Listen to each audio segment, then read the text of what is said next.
Hi అండి. ఈరోజైతే నేను కాకరకాయ ఫ్రై చేస్తున్నాను. దానికైతే ముందుగా మనం కాకరకాయలని ఇలా ఒక కాకరకాయ తొక్కలను తీసేసి మూడు ముక్కలు అనేవి చేసుకొని దాంట్లో ఉప్పు పసుపు వేసుకొని మజ్జిగతో ఉడికించుకున్నాను అనమాట. ఇప్పుడైతే ఒక గిన్నె పెట్టేసుకొని ఆయిల్ వేసుకొని వేడైన తర్వాత అప్పుడు ఈ కాకరకాయ ముక్కలు వేసేసుకొని ఇలా సిమ్లో పెట్టేసుకొని ఎర్రగా ఫ్రై చేసుకోవాలన్నమాట.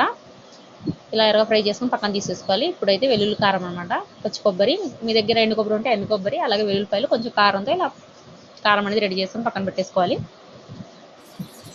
ఇప్పుడైతే అదే గిన్నెలో ఆయిల్ వేసుకొని పోపు దినుసులు అన్నీ వేసేసుకొని ఫ్రై అయిన తర్వాత పోపులన్నీ ఫ్రై అయిన తర్వాత ఉల్లిపాయలు కూడా వేసేసుకొని దీంట్లో సరిపడా ఉప్పు కూడా వేసేసుకొని వీటిని బాగా ఫ్రై చేసుకోవాలన్నమాట. ఇలా ఎర్రగా ఫ్రై అయిన తర్వాత దీంట్లో వెల్లుల్లి కారం అనేది వేసేసుకొని కాకరకాయలు కూడా వేసుకొని ఒక 2 నిమిషాలు సిమ్లో పెట్టేసుకొని మెల్లగా ఫ్రై చేసుకోవాలి. అంతే, కాకరకాయ ఫ్రై అయితే రెడీ అయిపోయింది. వీడియో నచ్చి తప్పకుండా లైక్ చేయండి, అలాగే ఛానల్ని